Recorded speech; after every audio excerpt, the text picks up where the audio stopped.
Hello and welcome to the first look at Total War 3 Kingdoms. Today we're going to be playing through a single battle. It's 199 CE and the events of the Three Kingdoms era are well underway. The tyrant Dongzhuo is long dead, murdered by his adoptive son Lu Bu. He's one of the greatest warriors of the period, who is now threatening to combine his strength with Wan Shu and overwhelm all opposition. However, Lu Bu sits in Xiapi, isolated from his would-be ally. The legendary commander Cao Cao senses an opportunity to strike Lu Bu down before his strength becomes too great. After months of long siege warfare and with the defenders starved of resources, Cao Cao now senses the time is right. Here, behind the walls of CRP, Lu Bu stands in the centre, preparing to fight against the approaching march of Cao Cao. Here we are on the battlefield. The final assault is about to begin. We have Cao Cao, the legendary commander, leading his men into battle. We're going for a two-pronged approach. Cao Cao shall lead his forces through the breach, while Yi Jin will march his forces to the gatehouse and smash through and take the main concourse. But before we move forwards, we need to lay the groundwork for our assault. We're going to raze their walls to the ground. With that underway, we're going to move our heavy spear guard up towards the front gate for the attack on the wall. Let's take a look at these heavy spear guard. They're currently in the turtle formation, using their tall shields together, with the flag bearers in the centre to protect from missile fire, which will greatly aid us in this assault. Lu Bu is holding his position in the centre of CRP, waiting for someone worthy enough to fight.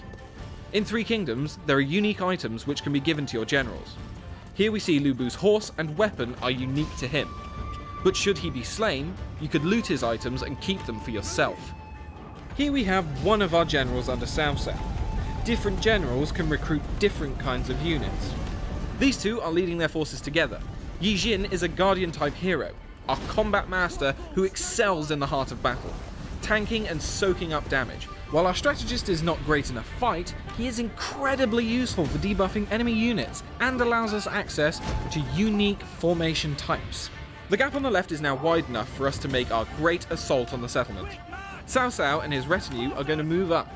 Cao Cao himself is a commander, and they excel at buffing up nearby allied troops, rather than wading into combat themselves. So we won't be seeing him being the first through the breach. He's too valuable for that. We will instead be pushing up the Yellow Dragons. They are being supported by the Azure Dragons, a hybrid heavy spear and missile infantry unit. They will first hold back and fire over the walls with their bows, and once they've spent all their ammunition, they will join in on the front line.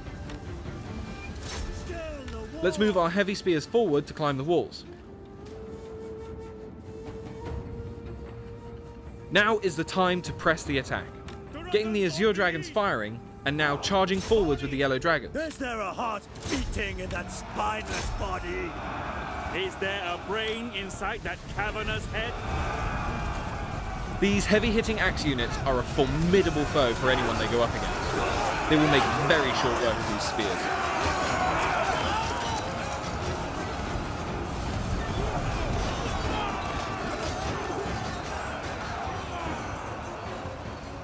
Let's check up on the centre attack. The settlement is now on fire from the barrage of arrows, and our men are getting over the walls and getting stuck into the enemy. Yes! Back them!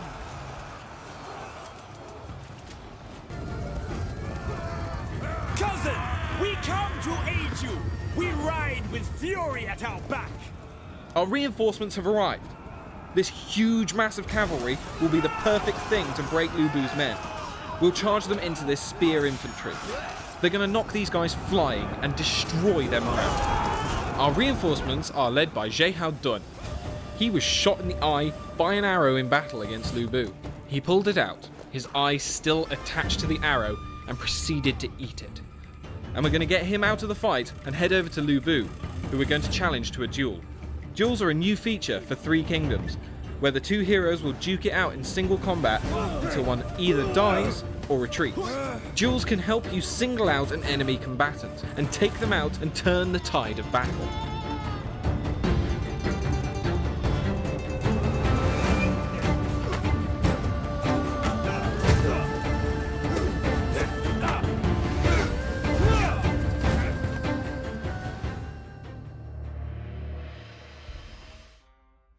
I'll be completely honest, I was not expecting to get any actual gameplay of Three Kingdoms Total War until E3 itself, but Creative Assembly saw fit to give us a pretty sexy sneak peek of what we'll be seeing on the main showroom floor in the next week or so. And it is the Siege of Xiapi, where the mighty Lu Bu defends the city against an attack from Cao Cao towards the end of the Eastern Han Dynasty. Now, I am currently reading the Moss Roberts Romance of the Three Kingdoms translation, and just like I have for Warhammer, I plan on covering the factions, figures, and historical events of the period in much greater detail. But for now, we've got a lot of information to cover regarding the game itself, and I can talk about some of my impressions from the siege we just watched. So, obviously the biggest piece of news we've had for the game is that it will ship with 2 major campaign modes. A romance version with larger-than-life characters and impressive individual feats of martial prowess, and a classic campaign that plays more like traditional historical Total Wars. Whether CA will be able to deliver a polished and entertaining product with both game modes remains to be seen, but if one thing has been made clear so far, it's that the art direction is a very stylized and romanticized take on the time period, with sweeping epic landscapes and a very vibrant color palette. I think the argument between historicity, realism, and the era's artistry is going to be a really interesting balancing act all the way up until release, and it will be impossible to please everyone, but at least from a visual perspective, what we've seen so far has really impressed me. In the same vein, with a game that's focusing heavily on characters and the huge impact they had on civil and military life, it would seem logical to have a feature that develops and further expands on the influential relationships between the iconic figures of the time. And this will make an appearance in campaign with a mechanic called Guanxi, which is essentially a Confucian system of social order and relationships that govern how people interact. These connections will supposedly play a very large role in your campaigns, both determining how your characters interact with other warlords via the conversation system, which we saw in battle when Cao Cao and Zhang Liao exchanged insults, and within your own faction, where it will make a big impact on battlefield tactics. And this heavy focus on Guanxi and interpersonal relationships fits the time period perfectly, and really sounds like it might add a lot of flavor to your conquests. Alliances, betrayals, and political maneuvering are a huge part of the Three Kingdoms time period, so it's very nice to see that stuff make it into the game in some capacity. And it seems like one of the biggest departures CA have made for this game overall is how your armies are going to be split and controlled on the battlefield. For the first time since I believe Shogun 2, you will be able to field more than one general in an army, but each of these generals will have their own unique retinues with exclusive and specialized units. If you've ever seen myself or Oakley play sub-commanders, it will function a lot like that. Each famous general will control their own section of the army and their own personal retinues, and these units and what they're able to accomplish on the battlefield will be more dependent on the general leading them than ever before. So while Lu Bu would likely have access to very aggressive and powerful melee grinder type infantry, he likely wouldn't have the versatility or finesse of units from a strategist like Zhuge Liang, and most certainly wouldn't be able to support them as well either. The trade-off, of course, is that the melee-centric lords will have much higher health pools, have the ability to take on entire units by themselves, and just generally beat the crap out of everything in sight. What the system might also add is a ton of strategic flexibility to campaign map army placement. Ideally, you should be able to send out a portion of your own army to deal with a nearby rebellion, while your main commander pushes on to capture an enemy citadel. If part of your army has been damaged, cycling that portion off the front line to go recruit more troops at your capital should also be an option available to us as well. If CA can find a way to create a happy medium between the limited army recruitment we've had since Rome 2, while also preventing the 3-unit stack spam of the earlier Total War games, that would be ideal, and it could make for a much more interesting campaign map that balances smaller skirmishes with the huge 20-stack battles, even into the late game. And while I definitely love those huge set-piece battles, the smaller skirmishes can keep things fresh and play completely differently, and we've certainly seen a lot less of that in the more modern Total Wars, because you can't really split up your armies. If you want another army, you need to make a full new one. You can't split it in half and have one half go one way and have one half go the other. I think that adds a lot of strategic flexibility to the campaign. Now, as we expected, the famous heroes of the period will be separated into different classifications as well.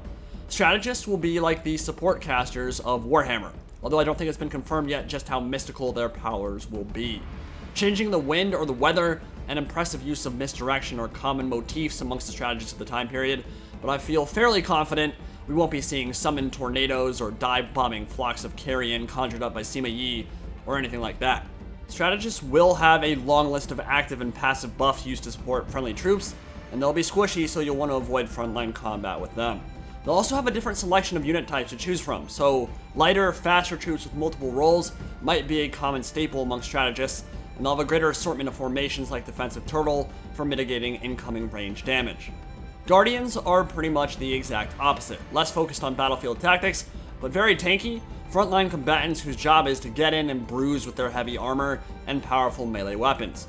It sounds like there will be other classes amongst which will be commanders, the classification I would think most faction leaders will fall under, but there's a massive amount of room for customization here if CA decides to go that route, and I hope they pursue that to its utmost because it's without question one of the best things about Warhammer, and it fits so well with this time period as well. Assassins, duelists, cavalry commanders, and the like could all add quite a bit to the game. Now, duels are obviously going to play a huge factor in the game as well, and this is also a pretty massive departure from any previous Total War game. You can now challenge another hero to single combat, which will lock both characters into a set of pretty sexy wushu animations until one of the fighters dies or they retreat. But not only will dueling an enemy lord prevent them from using their abilities, winning or losing comes with a huge suite of buffs and debuffs that can completely change the momentum of a battle. Whoever wins gets a huge boost to melee damage and morale, while the loser and their retinue receive a permanent morale shock that lasts for the rest of the siege. There's obviously a ton we don't know about how this mechanic will work. I imagine it'll be optional if we want to watch the duel play out or not, because there will come a time, whether it's the 5th time or the 50th, and obviously we'd like it to be much later because we want to be excited by this new mechanic, there's gonna come a time where we'd rather be focusing on maneuvering our own troops rather than watch a set of pre-made animations play out. But you will be able to affect the outcome of a duel with both passive and active abilities. But there are tons of questions that still remain though. Like, can you ignore a challenge? Is it possible to escape from a situation where you don't want your guardian dueling someone as terrifying as Lu Bu? How will those animations play out when terrain comes into play? You think about stairs or a hill. Those could end up looking very janky if they're clipping through the side of a hill or something like that. And basically, how intrusive will this duel mechanic end up being? Obviously, it's something we should be able to have a choice with, not an automatic snare that we can't avoid in any way, shape, or form. But the idea is very cool, and I'm definitely interested to see more about it and learn more about it. It's one of those things that on paper sounds amazing, but I could also imagine it being really annoying and not a very good feature for the game at all, so that's something that we'll only learn in time. In terms of the gameplay itself, there are a ton of things that immediately jump out to me. We can say goodbye to Warhammer Sieges, which is quite a relief, I must say. I think you guys know I've never been a huge fan of the way they were implemented in that trilogy, and those vanilla settlements are particularly bad for multiplayer games, so being able to go back to 2v2 or 3v3 sieges on vanilla maps that are actually big and can actually use a lot of strategic variation and variety is going to be really nice. So to see full cities and multiple sets of walls make their return is something I'm very happy about. This city in particular seems to have quite a bit of space for infantry and cavalry maneuvers, but I'd love to see others with more terrain features inside as well. Elevated plazas, escalating defenses where the center of the city is on higher ground, bridges, basically anything that adds more strategic complexity to the battlefield maps themselves will make me a very happy boy. Now obviously, the pocket ladder argument is going to rear its head again. Seems like they're using grappling hooks of some kind, and they scale those walls incredibly quickly in this gameplay, which I imagine will probably get toned down a bit because they do look like super soldiers bounding up those walls, but I don't mind regular foot troops having the ability to climb walls, as long as there is a significant debuff compared to siege towers or ladders.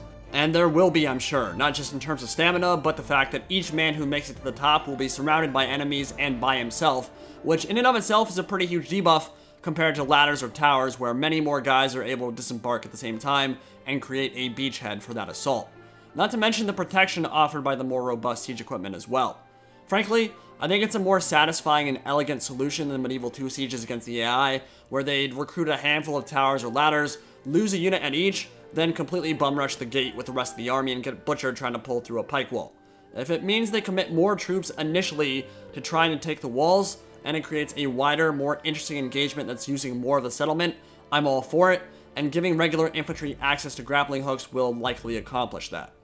I think some people kind of have rose-tinted glasses when they think about Medieval 2 sieges, and while the maps themselves were very decent in that game, siege AI and the way that the mechanics actually interacted with each other weren't always that great. Like I said, with the Mongols, you guys played those Mongol invasions before.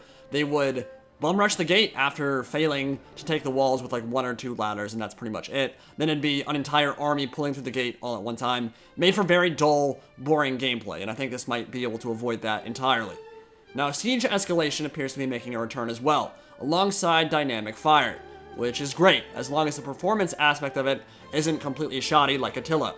Seeing a siege battle go to like 30 FPS because of a few burning buildings feels really awful, and was definitely a big reason why I put so little time into Attila compared to other Total War games, because the game just ran like trash.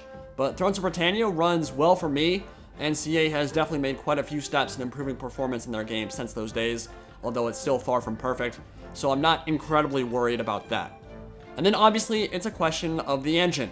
Is it a heavily modified version of the Total War 3 engine? It's not called Warscape, by the way, never has been. That is the graphical component, not what determines unit collision and all the things people usually complain about. But will the combat engine be completely new, modified, or pretty much the same as other historical Total Wars? I think like Warhammer, it will be heavily modified. It certainly shares some characteristics of the older historical Total Wars. That cavalry charge in particular is really satisfying and fun to watch, but you still see the unit do some of the janky collision things we've seen in previous Total War games. Units kind of swiveling and shifting on the spot, and the front ranks not always carrying through the full impetus of their charge, as the back ranks kind of collapse in on the front.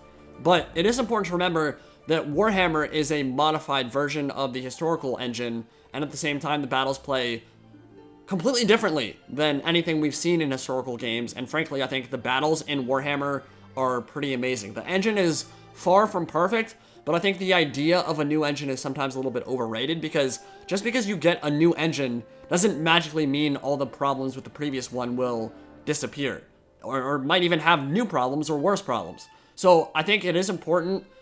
Obviously, there has to come a time where CA decides to dedicate and go to a completely new engine. It needs to happen at some point, but when that happens, I think it's just as likely that there are going to be lots of problems with that engine as well, and it'll take a long time to iron those out. And one thing that I've noticed with Warhammer is that although it's technically on the same engine as all these other games, a lot of it kind of has been perfected, and the impact and collision and a lot of the other things about the Warhammer battles are really quite impressive. And so I think the idea of a new engine, while in theory is great, it's a little bit overrated in some aspects as well, because it won't be a magical cure-all for all the problems with Total War combat. And by the way, Total War combat is still to this day far superior to any other game I can think of in terms of grand strategy, over the top, thousands of men on the battlefield at once. So there's not a lot to compare it to there. There's nothing really that comes close. But yeah, with that particular cavalry charge, I feel like there's some good and some bad there. There are elements of it that I like, elements that I don't like. It did seem pretty meaty and impactful, I will say that. We did get an awesome look at Red Hair and the looting system, where defeating enemy generals can let you take their mounts and their prized possessions, which is really cool. I love those kind of RPG elements that carry over to the campaign map. And the OST so far has been amazing. The sound and music of the game is without a doubt one of the biggest highlights for me so far. Really immersive and beautiful, as are the landscapes and minimal amount of map design we've seen so far. Obviously not a massive amount to go on so far, but what I have seen, I've been pretty happy with.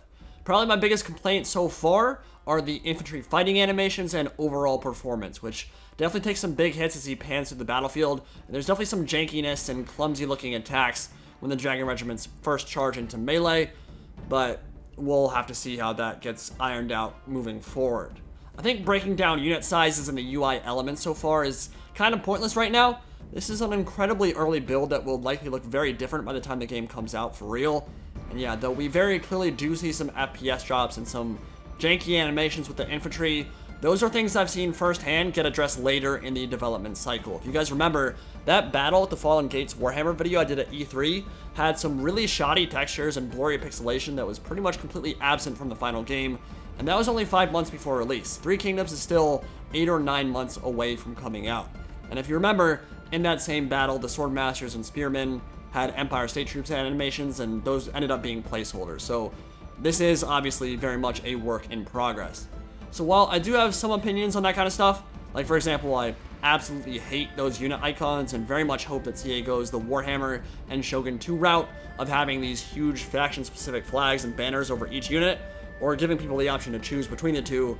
I don't really care too much about that stuff right now. It's too far from release for me to worry about the little details like that, and it's so far from being finished that overanalyzing that stuff does seem a little bit silly. Ultimately, I am pretty happy with what I've seen so far. Banners look really cool, the visuals are stunning, but we still know so little about how these new features and mechanics will actually play that it doesn't really mean that much overall.